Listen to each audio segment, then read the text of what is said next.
Gobierno de México.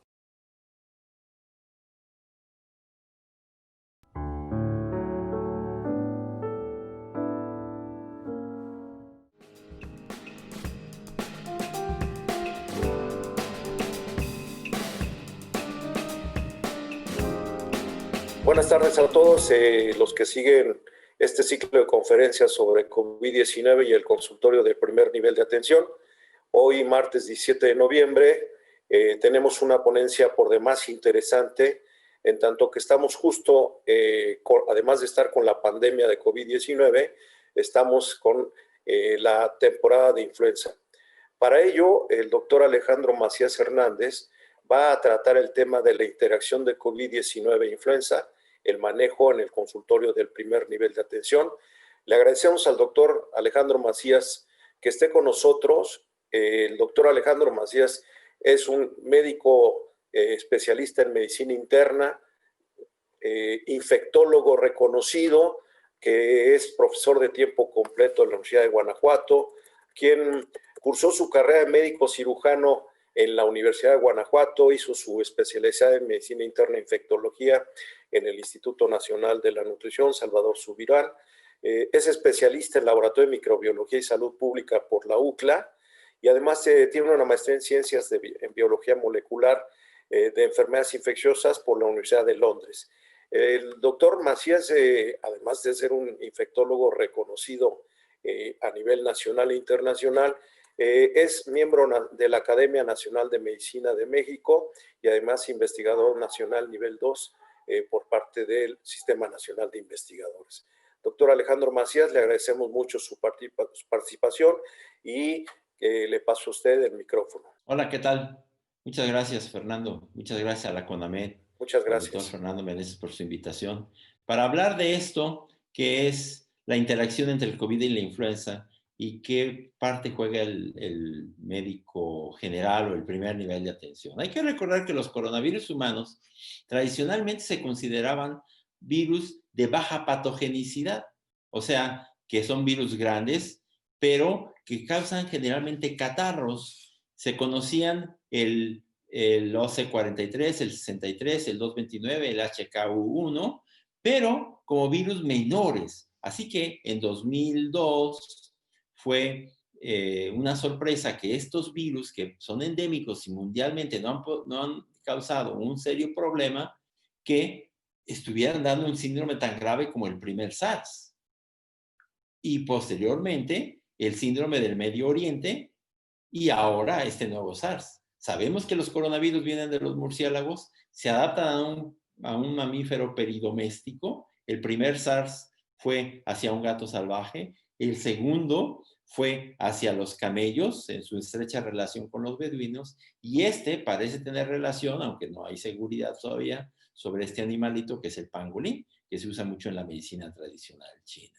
Los coronavirus entonces han dejado de ser esos virus menores y nos han llevado a una nueva realidad. Necesitamos atacarlos con una mayor presteza de lo que solíamos hacerlos. Necesitamos entenderlos mejor. Me gustaría saber que sus mecanismos de transmisión, sabiendo que sus mecanismos de transmisión son sobre todo la vía aérea a corta distancia y a larga distancia, lo que se llama la vía por gotas y la vía por aerosoles, recordar de entrada la importancia del cubrebocas. Hay que poner todo esto en contexto, porque para empezar el propio médico en primer nivel de atención debe protegerse bien.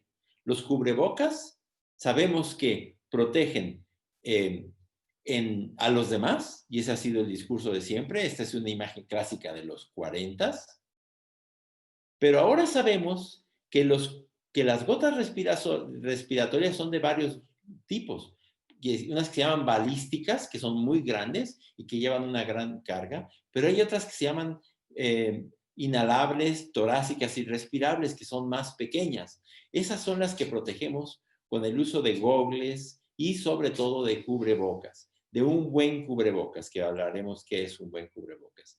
Ahora, los CDCs este noviembre 10 han reconocido finalmente que los cubrebocas no solo protegen a los demás, sino protegen al propio usuario. Así que ya dejemos detrás ese discurso de que el cubrebocas no te protege a ti. No, el cubrebocas también te protege a ti y protege a los demás. Un buen cubrebocas, bien usado.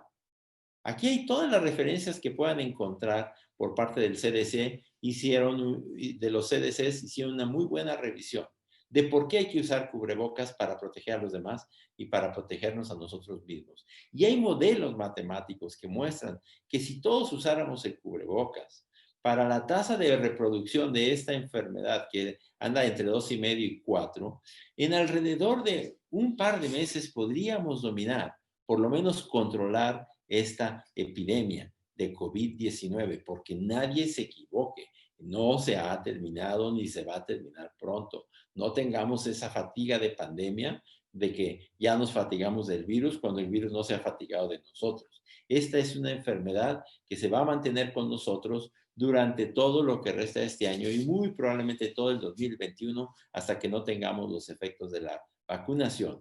Aquí vemos los modelos matemáticos que nos muestran que esto lo podríamos resolver si todos usáramos el cubrebocas. ¿Y qué es un buen cubrebocas? Un buen cubrebocas es el que te cubre bien desde el puente de la nariz hasta la base de la barbilla, como pueden ver aquí, y que preferentemente sea a prueba de tontos. ¿Qué quiere decir? Que tenga un moldeador nasal para que no lo puedas traer usándolo de bigote, de barba. Debe cubrir bien, como se muestra en la imagen de este niño, del puente de la nariz a la base de la barbilla. Ese es como los cubrebocas pueden ayudarnos a controlar no solo la COVID, sino la influenza. Y ese es nuestro primer trabajo en los primeros niveles de atención. Recordarle a la gente que use el cubrebocas en tu consultorio, pide que lo usen, úsalo tú también. Un buen cubrebocas, que puede ser uno de los cubrebocas quirúrgicos, de los que tienen dos colorcitos. O bien, los cubrebocas lavables como este que muestro yo, que vamos a tener, son cubrebocas de varias capas y también con un moldeador nasal. Es una promoción que tenemos que hacer, no solo el uso del cubrebocas, sino de usar bien el cubrebocas y usar un buen cubrebocas. ¿Cuáles son las tendencias y la evolución de la pandemia en México? Este es un dicho de The Economist, que los países se dividen en dos, en los que gestionan bien la pandemia y los que no lo gestionan, las que no lo gestionan bien, que los gestionan mal. Probablemente es una sobresimplificación. A lo que podemos decir es que los países tienen mucho que hacer para manejar bien la pandemia de COVID-19. Por desgracia, en el mundo siguen aumentando los casos. Como pueden ver aquí, los casos diarios reconocidos están llegando ya a más de 300, 400,000, con alrededor de 6,000 muertes diarias en el mundo. Y reconozcamos que eso es un subregistro, porque el verdadero número es sustancialmente más. Probablemente tengamos 10 veces más infección y 2 o 3 veces más muerte en el mundo. En Estados Unidos se esperaba que tenían la mejor preparación del mundo para una pandemia y ustedes saben que ha sido un verdadero fracaso después de el ataque inicial en el estado de Nueva York, cómo se fue diseminando y abrieron todo tipo de actividades, pero sobre todo un muy mal manejo político en el que se negó a la ciencia su valor, en el que se negó el uso de los mecanismos más elementales de precaución y se quiso culpar al virus, a los migrantes, a los chinos, a las conspiraciones, a todo lo que fue un catálogo de lo que es hacer mal en la gestión de esta pandemia. En Italia, por ejemplo, sí lograron un control y ahora tienen una reactivación, si pueden ver en esa línea en azul, tienen una reactivación y están viendo cada vez más casos y sin embargo, si lo ven en la otra gráfica,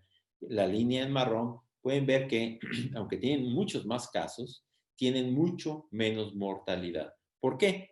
Muy probablemente porque ahora se infectan los más jóvenes, que son los que ya salieron a trabajar, a divertirse también, a los bares, los boliches, los cines, pero también muy probablemente por el uso del cubrebocas, porque el cubrebocas hay al menos una buena hipótesis de que si lo usas en todo momento, cuando tú te infectas, vas a respirar menos virus y vas a tener un problema menos grave. Probablemente eso se aplica también para la influenza, ¿eh? Ahora lo estamos sabiendo para la COVID-19, pero muy probablemente este asunto del cubrebocas se aplica también para la influenza.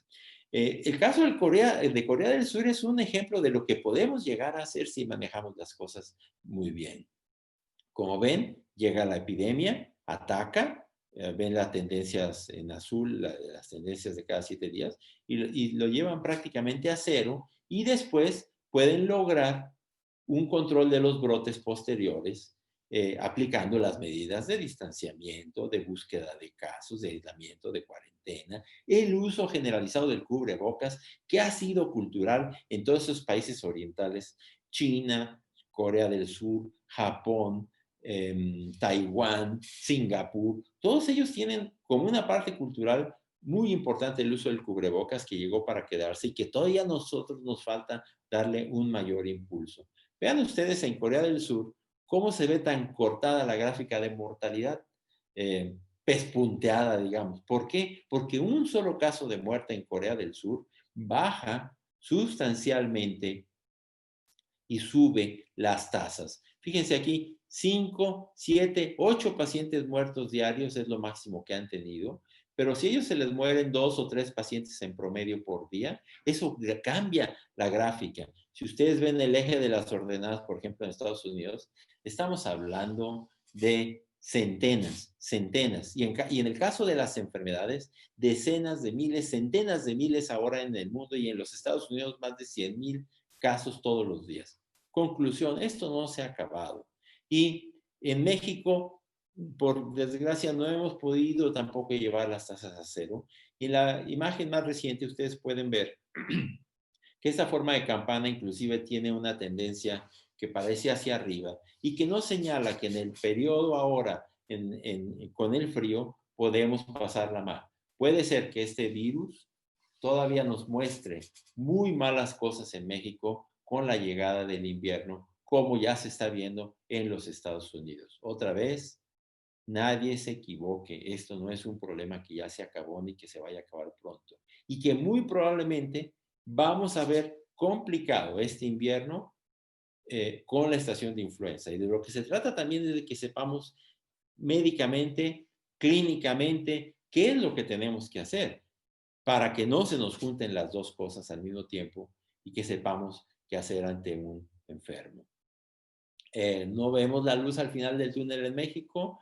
Las muertes parecían irse reduciendo, parece que ahora se han tendido a incrementar, y esto parece señalar que en el tiempo de frío vamos a ver todavía cosas muy malas en relación con la pandemia en México. El semáforo, yo diría que más tiene que ver qué porcentaje de gente está siendo positiva. Es verdad que en México hay un cierto sesgo en el semáforo porque solamente se hace la prueba quienes tienen síntomas. Pero aún así, por ejemplo, ahora en Nueva York, de la gente con síntomas, menos del 3% tiene coronavirus. Nosotros, de la gente con síntomas, todavía tenemos una media nacional de alrededor de 35-40%. En Chihuahua, hace 2 semanas, se alcanzó el 82% en la semana 44. O sea, de 100 que se hacen la prueba, prácticamente todos son positivos. ¿Y eso qué nos señala? Que aquí y ahora, mientras no tengamos una activación todavía de la influenza, eso nos lo van a estar diciendo las autoridades, mientras no tengamos una activación, fiebre y tos es coronavirus, mientras no demostremos lo contrario. Perdón. ¿En qué se parecen y en qué son diferentes entonces la influenza y la COVID? En la radiografía se puede parecer mucho. Y miren ustedes, esta es una tomografía. Hay una evolución de lo que se conoce como vidrio esmerilado o vidrio despulido. Este es un paciente que tiene exclusivamente lesiones en vidrio esmerilado. Así empieza. Después progresan a lo que se llama un empedrado, como ven en la otra imagen. Y la consolidación, ya cuando blanquea el pulmón. El paciente de la izquierda está menos grave que el de la derecha, a pesar de que parezca tener una mayor extensión, porque su tipo de afectación es nada más en vidrio despulido. No tiene empedrado no tiene consolidación. El paciente de la derecha, si ustedes ven la tomografía hasta arriba, tiene afectado el 60-70% del pulmón. Estos son los pacientes que se ponen graves, tanto en influenza, pero sobre todo lo que sabemos ahora en COVID-19. Los que se afectan una gran proporción de su pulmón. Estos son los que se van a intubación. Perdón. Las manifestaciones de gravedad son cuando el paciente desarrolle ya el síndrome de insuficiencia respiratoria aguda y grave, la tormenta de citocinas, que hace que se blanqueen los pulmones, la insuficiencia renal, la falla cardíaca. Eso es igual para influenza y para coronavirus. Las coagulopatías, las embolias son más de coronavirus. En eso no se parecen. Y en los niños, el síndrome parecido al Kawasaki, ese es mucho más de COVID. Ese sería muy raro con influenza. Entonces, como ustedes pueden ver, comparten muchas semejanzas, influenza y COVID, y si se nos juntan van a ser difíciles de distinguir. La hipoxemia feliz es una característica más de la COVID, que la gente ya está enferma, puede estar gravemente enferma, puede estar oxigenando muy bajo y sin embargo ni se dan cuenta. ¿Qué tenemos que hacer? Esto es muy común porque al parecer hay una alteración cerebral que puede causar el virus de COVID y que no te permite que te des cuenta. Es realmente impresionante para los que tenemos mucho tiempo de clínicos ver pacientes saturando 50 y 60%, saben que la saturación tiene que estar arriba del 90%, 50 y 60% y les preguntas cómo se sienten y te dicen que se sienten bien y están checando la pantalla del celular. Ojo, este ya es una primera conclusión también muy importante en el primer nivel de atención. No hay que confiarnos. Un gravísimo error que yo estoy viendo en el primer nivel de atención es que tenemos pacientes con COVID, evidentemente no grave, porque tienen fiebre, tos, sale una receta, el analgésico desde luego, ceftriaxona intramuscular, acitromicina, algunos inclusive siguen dando hidroxicloroquina, o todo tipo de medicamentos, anticoagulantes, colchicina, pero no le dicen a la gente que se compre un oxímetro y se chequen el oxígeno. Si tú tienes un paciente, ojo, primer nivel de atención, que lo tienes saturando 93, 95% tranquilo, no pasa nada, manténlo nada más con analgésico. Ese paciente no es para dexametasona y para toda esta farmacia que acabamos de decir, y que es una verdadera aberración lo que estamos viendo. Esos pacientes son por un analgésico y para decirles, cómprate un oxímetro y si te baja de 90, 92, 20, avisa de inmediato, 20 a urgencias. Si no, llévatela con el analgésico. Avísame en el WhatsApp, qué sé yo, pero es muy importante. Si vamos a aprender algo en esta plática, aprendamos eso, por favor, el valor de la oximetría sobre el valor de la polifarmacia. Si un paciente está oxigenando 80%, así le des dexametasona, acitromicina, ceftriaxona, levofloxacina, colchicina, lo que me digas, ese paciente no le va a ir bien, porque lo más importante es el oxígeno. Tú puedes tener un paciente saturando 80%, lo mandas a su casa con un oxígeno, con un tanque de oxígeno en su casa, 2 litros por minuto, eso suele subirlo a 95%. Ahí lo vas a tener 1 o 2 semanas y está bien manejado. Lo puedes tener con oxígeno en su casa, pero otra vez, el principal mensaje de esta práctica es vamos a atender la oxigenación. Si tú tienes un paciente 5 días en su casa saturando 80% y lo dejas ahí 70-80%, al quinto día que llega a urgencias al hospital ya es muy difícil sacarlo vivo, ya debe mucho oxígeno, ya a veces tiene coagulación intravascular. Esto es extraordinariamente importante y va a ser tan importante para COVID como para influenza seguramente. Hay otra circunstancia que inclusive la gente que se alivia puede quedar con manifestaciones crónicas en el caso de COVID, también de influenza, pero más de COVID. Vamos a tener que aprender a distinguir bien eso. Ya tuvo COVID, pero ahora se siente cansado, tiene dificultad para respirar. El COVID ya pasó hace un mes, pero esto puede durar varios meses. Puede tener arritmias, dificultad para respirar, puede quedar con fibrosis pulmonar, puede tener convulsiones, puede tener dolor de cabeza, puede tener una especie de niebla mental que no le deja pensar bien, cambios emocionales. Es lo que se llama el síndrome post-COVID. Por eso lo mejor es prevenir. Prevenir con el uso del cubrebocas, el ventilar los espacios cerrados, evitar atiborramientos, mantener la sana distancia siempre que sea posible. De todo eso, creo yo, lo más importante es el uso de un buen cubrebocas. ¿Qué tiene COVID en semejante con la influenza? Entonces, ambas se presentan con fiebre, tos y malestar. Hay muchos casos asintomáticos y presintomáticos. Dura más el periodo de incubación de COVID. Se transmiten por gotas, contacto directo, indirecto y aerosoles. Se usan las mismas medidas de salud como higiene de manos, etiqueta respiratoria.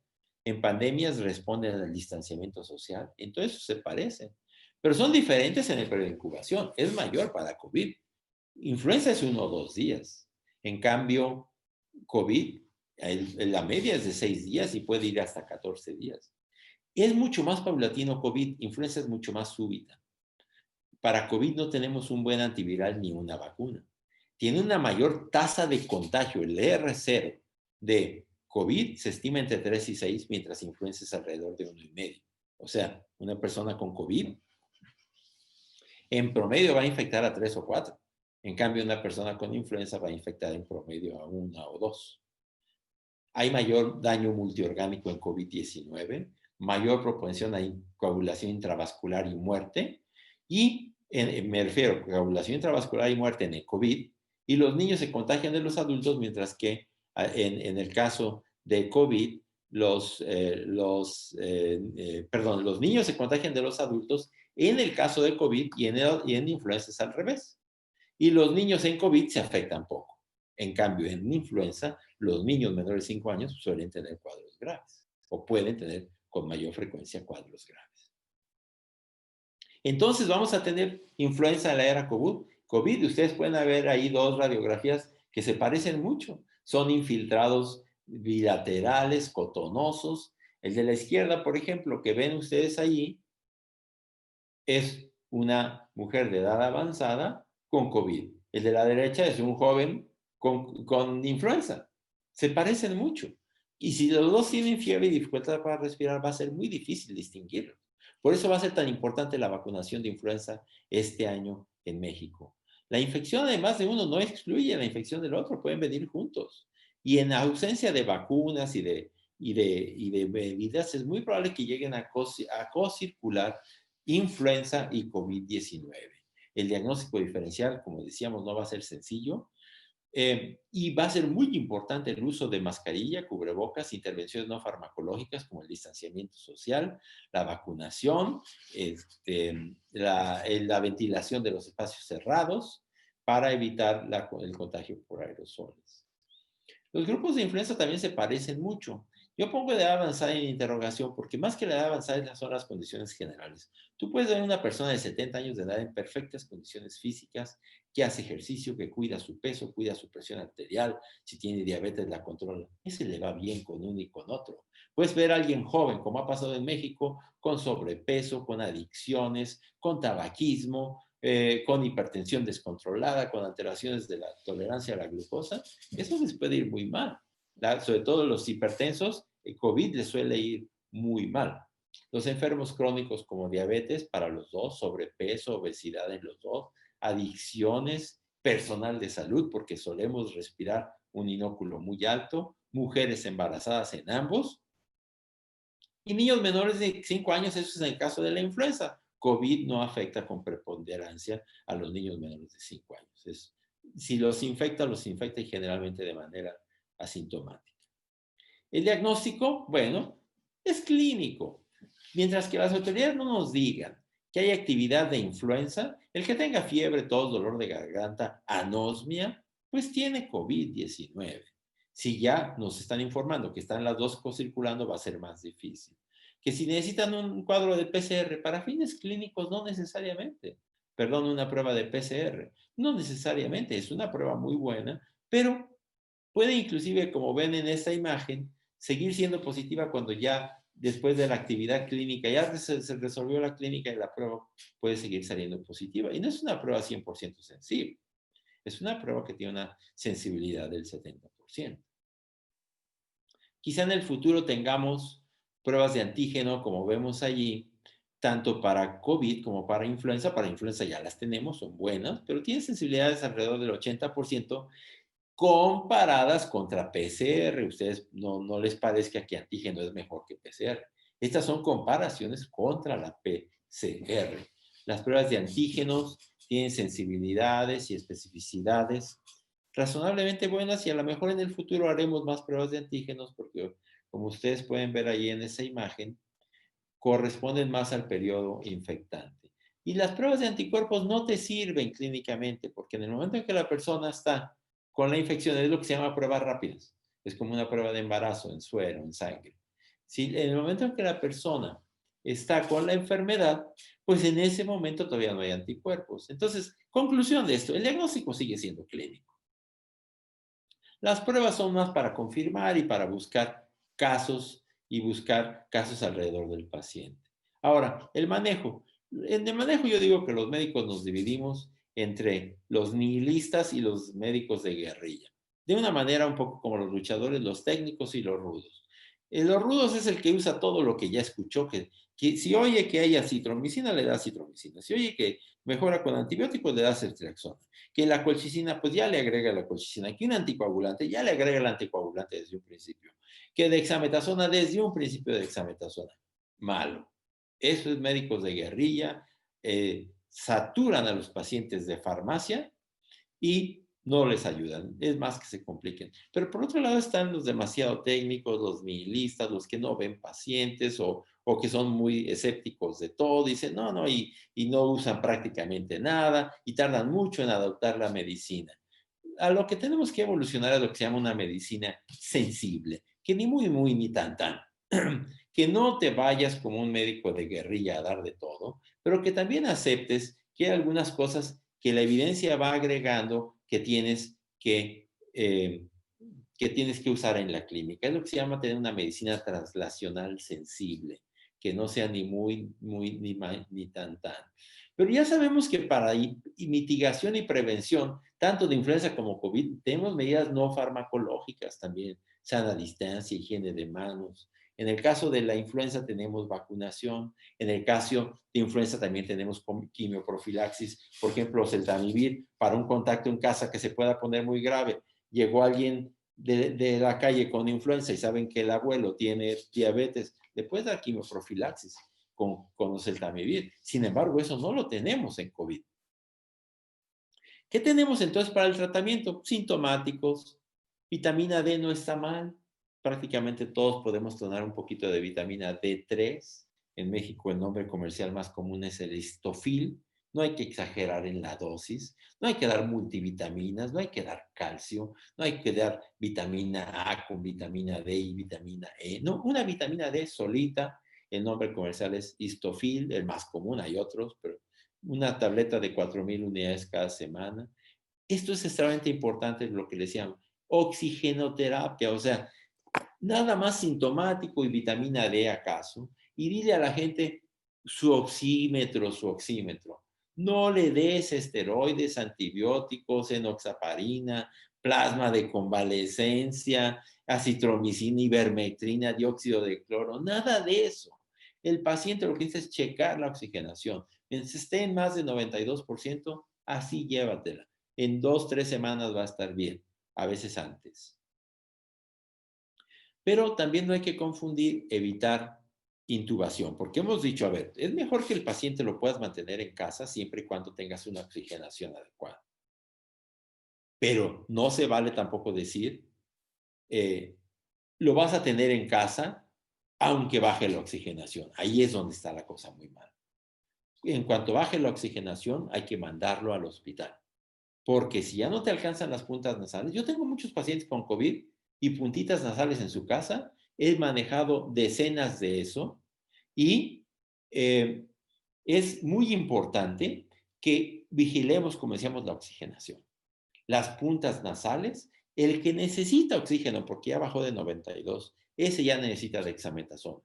En ese momento, no antes. Que no sirve eso, ya mándalo al hospital a puntas de alto flujo, mascarilla, ventilación. No confundas una cosa con la otra. Pero el paciente que tienes con más de 92 en casa, 92 o más, con oxígeno en casa, 2 litros, 3 litros por minuto, a veces 2 litros, con eso los puedes tener 10, 15 días perfectamente bien manejados en su casa. Esos no necesitan anticoagulantes, no necesitan ivermectina, no necesitan acitromicina, no necesitan más que estés checando el oxígeno. El paciente que no baja el oxígeno, que lo tienes arriba de 92, ese no se te va a complicar, ese te va a avisar a tiempo para mandarlo al hospital en caso de que empiece a bajar. Y ya en el hospital le pondrás anticoagulantes y lo que tú quieras. Pero el paciente con un cuadro leve, moderado, solamente oxígeno y puntas nasales de dexametasona.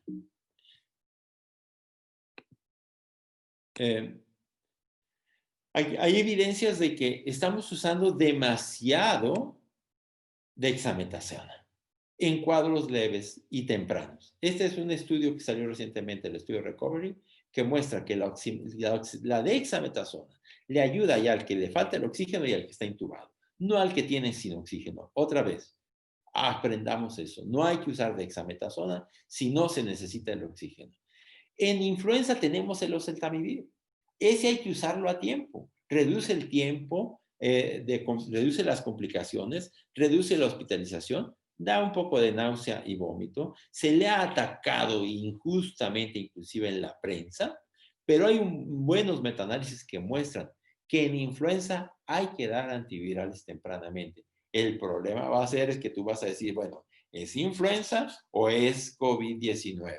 Si no sabes, dale antivirales.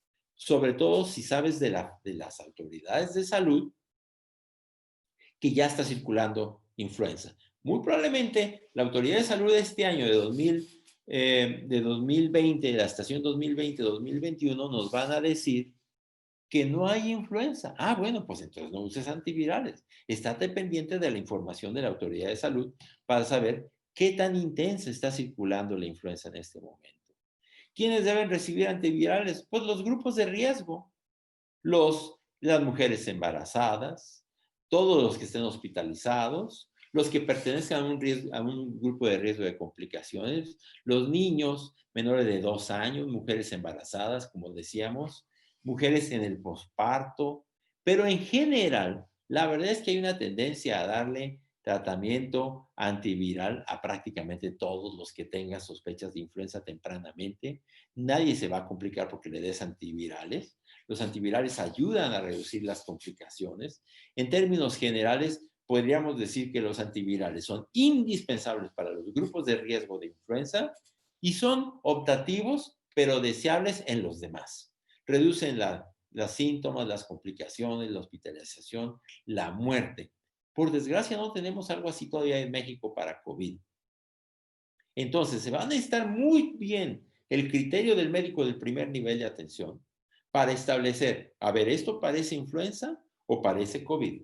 Y si no tengo seguridad, y si la autoridad me dice que hay influenza, le das antivirales, le das oseltamivir. Una cosa que es muy importante es no dar antivirales inapropiados, como los adamantanos. En México también ya se aprobó y es bueno el Baloxavir, que es un antiviral que se usa a dosis única en lugar de oseltamivir. Su problema es que es un poco más costoso que la caja de los oseltamivir. Recuerden que el oseltamivir se da por 5 días. En cambio, el Baloxavir marboxil se da en dosis única y funciona también como el oseltamivir para influenza sin complicaciones dentro de los primeros 2 días de aparición de la enfermedad en personas mayores de 12 años de edad. Eso es la autorización en México.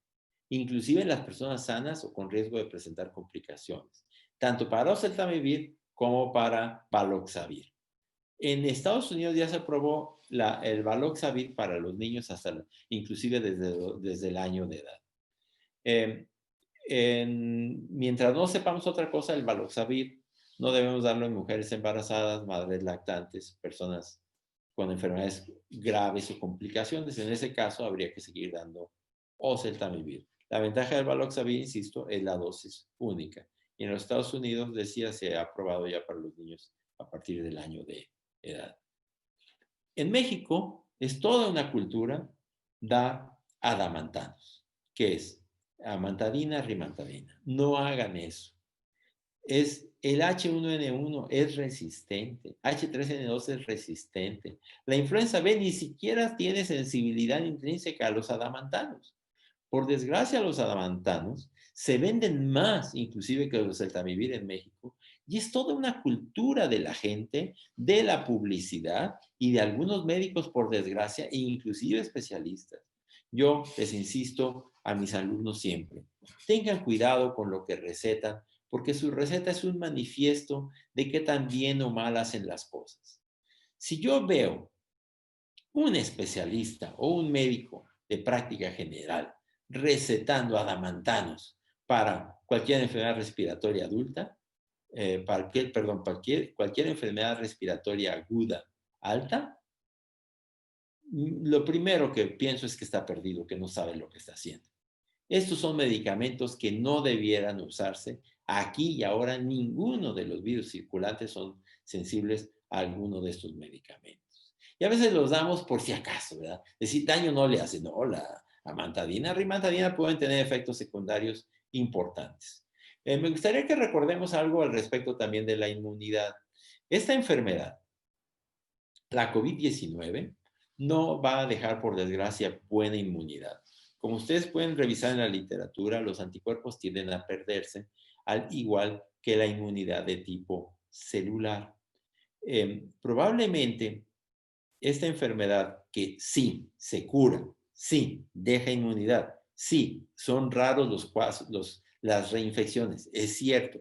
Lo que pasa es que no sabemos por cuánto tiempo te va a dejar inmunidad. Al parecer, si nos atenemos a lo que sabemos al respecto de los coronavirus catarrales, la inmunidad no va a durar más de un año. Y vamos a necesitar una vacuna, porque la vacunación va a mostrar una mejor respuesta de inmunidad que la propia enfermedad. Ustedes pueden ver aquí, por ejemplo, en este estudio de 230 voluntarios, cómo los que tienen niveles bajos de anticuerpos prácticamente en 60 días desaparecen. Y los que tienen niveles altos bajan y probablemente en 120 días ya no tengan la mayoría un buen nivel de anticuerpos. No sabemos que también funcione a largo plazo la inmunidad celular, la inmunidad citotóxica, pero conclusión, este COVID-19 lo que nos ha mostrado es que no deja buena inmunidad y que vamos a necesitar una vacuna.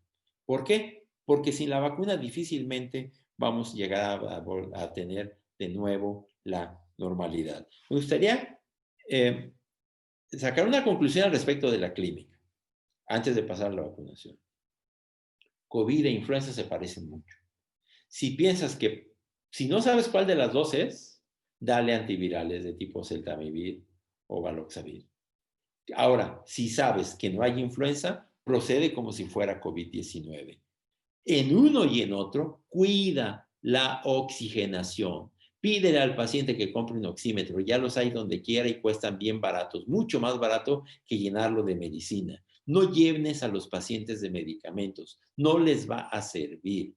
Les sirve un analgésico, probablemente les sirve la vitamina D, probablemente, y les sirve que le cheques el oxígeno. No se puede insistir demasiado en eso. Y de advertirle que en cuanto baje de 92, le suba el flujo de oxígeno a 3 o 4. Si sigue sin subir la oxigenación, véngase a urgencias de inmediato para que no se nos vaya a complicar. Creo que no se puede insistir demasiado en eso. Pasando a la vacunación, sí me gustaría recordar que este año hay que vacunarse de influenza, 2020-21.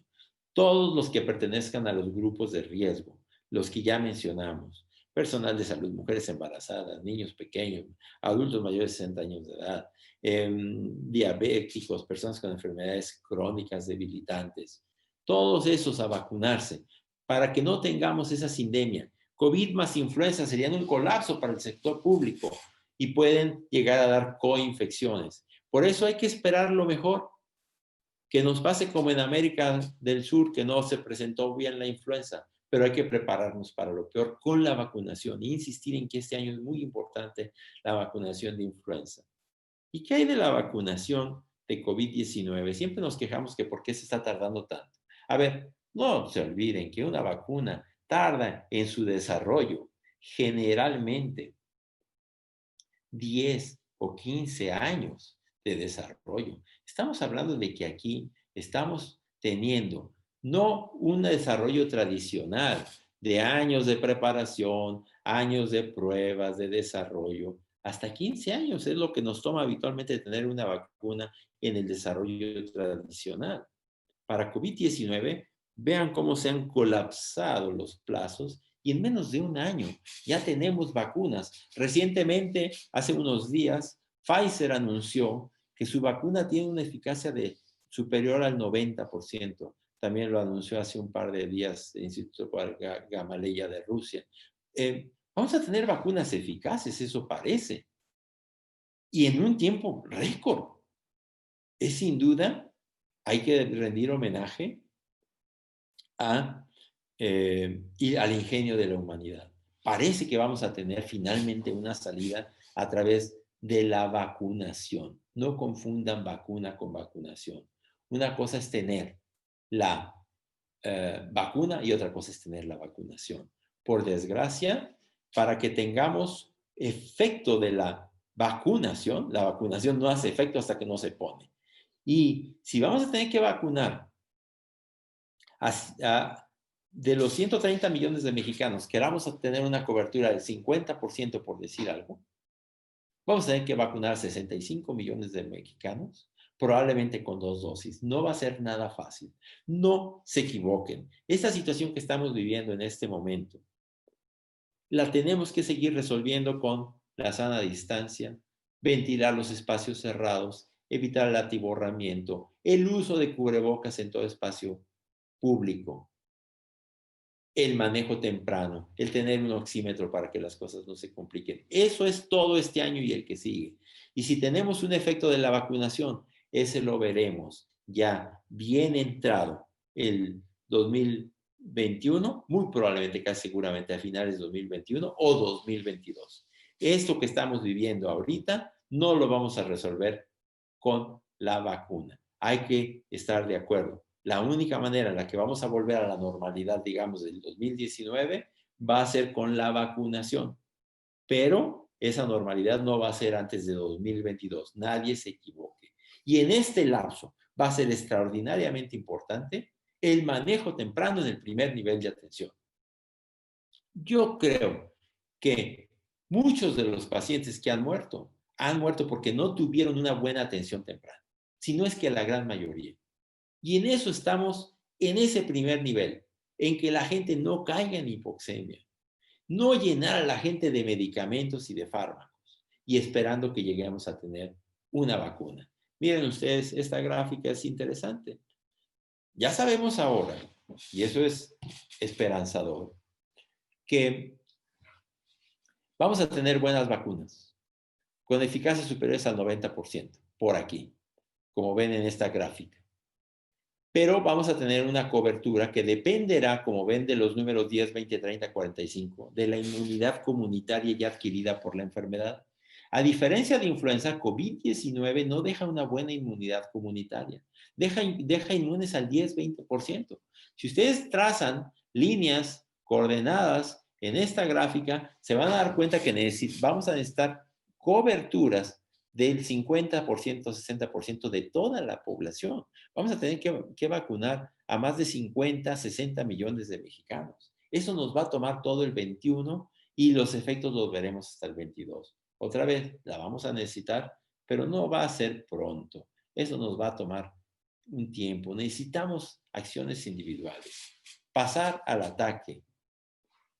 Eso es una guerra, la vamos a ganar. Vamos a hacer promoción del cubrebocas, del oxímetro, del manejo temprano de la oxigenación, de mantenernos en buenas condiciones, de hacer ejercicio y pedirle a la gente que lo haga, que se mantenga en buenas condiciones, que controlen sus enfermedades, su diabetes, su hipertensión, que evitemos los mecanismos directos e indirectos básicamente a través de higiene recurrente de las manos y no tocarnos ojos, nariz o boca, pero sobre todo evitar las gotas con la sana distancia, uso de cubrebocas y los aerosoles que se transmiten más allá de esa sana distancia.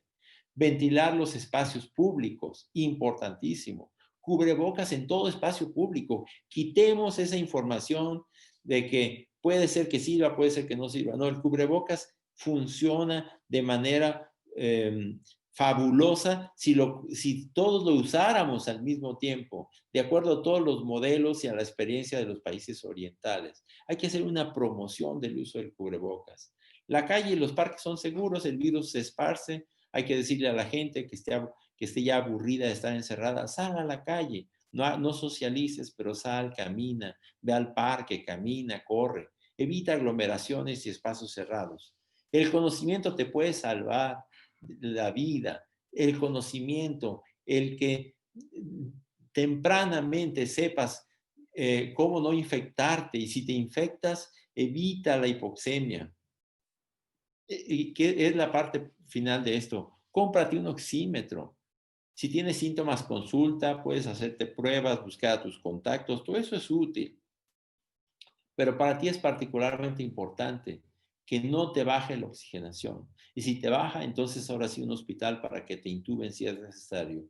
Pero no permitas estar 5 días, 10 días con hipoxemia en tu casa. Creo que para eso es extraordinariamente importante, tanto para influenza como para COVID, el primer nivel de atención. Yo estoy seguro que si hacemos las cosas mejor en el primer nivel de atención, si nos quitamos esa cultura de la polifarmacia, y atendemos más lo que de veras impacta en el pronóstico, vamos a tener una mucho mejor gestión de esta pandemia o de la sindemia COVID e influenza.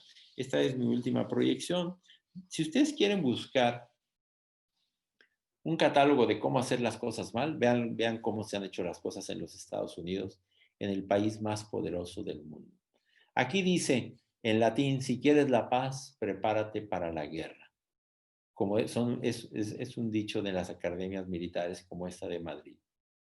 Y haz caso a la evidencia, ¿verdad? Vean ustedes, decía, aquí ven ustedes al presidente Trump flanqueado por el director del CDC, su vicepresidente, pero al otro lado Anthony Fauci, que le recomendaban haga las cosas así, cubrebocas, todas las evidencias médicas de cómo evitar esto, la necesidad de hacer las detecciones tempranas, la búsqueda de los contactos, lo que sea. Nunca quiso hacer caso, siempre fue echarle la culpa a los chinos, a los inmigrantes.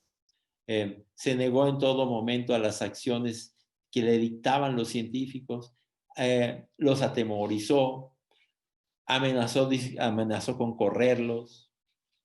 Y vean las consecuencias. Yo estoy seguro que por eso ha perdido la presidencia de los Estados Unidos.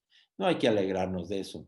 Ven ustedes también en esta imagen cómo se llegaron a formar eventos de súper diseminación, inclusive en la Casa Blanca. Un mensaje es una lección. Aprendamos de esto. Aprendamos que las cosas responden de acuerdo con la evidencia médica que vamos acumulando. Todos tenemos algo que hacer y yo creo que el papel del médico de primera atención es particularmente importante. Es mejor la prevención, que no te enfermes, pero la prevención secundaria también, que si ya te enfermaste, no te pongas grave. Y en eso es extraordinariamente importante el primer nivel de atención. En eso no somos importantes los especialistas. El que evita que el paciente se ponga grave y llegue medio muerte a los hospitales es el primer nivel de atención. Yo creo que podemos hacer algunas cosas todos para una mejor gestión de la pandemia y concluyo en eso. No puedo concluir sin rendir mi más sincero reconocimiento, respeto a todo el personal de salud, a todos ustedes, al primer nivel de atención, enfermeras, médicos, que se la han jugado, sabiendo los riesgos que han corrido, se la han jugado. Creo que no nos queda sino todos felicitarnos como personal de salud, felicitar al personal de salud, darle un reconocimiento. Son los verdaderos héroes de esta batalla que dice ahí, prepárate para la guerra, porque esta guerra se está librando en los primeros niveles de atención y en los hospitales. Muchas gracias por su atención. Doctor Macías, le agradecemos realmente su participación. Creemos que lo que usted nos ha planteado será de mucha utilidad en los consultorios del primer nivel de atención, tanto para el médico general como para el personal de enfermería, y creemos que también para el grupo de odontólogos. Agradecemos realmente su participación en este ciclo de conferencias, y a todos ustedes los invitamos para la sesión de la próxima semana, donde trataremos qué tiene que hacerse en el consultorio de medicina general con el paciente geriátrico, y nos acompañará el director del Instituto Nacional de Geriatría. Asimismo, les recordamos que ustedes pueden tener acceso gratuito a la serie de presentaciones que hemos hecho durante estos últimos meses en la página oficial de YouTube de la Comisión Nacional de Arbitraje Médico, y también los invitamos a que revisen ustedes la información relacionada con el curso sobre prevención del conflicto contra los profesionales de la salud que organiza la Comisión Nacional de Arbitraje Médico. Nuevamente les agradecemos su participación, y la Comisión Nacional de Arbitraje Médico está para ayudarles a todos ustedes. Muchas gracias.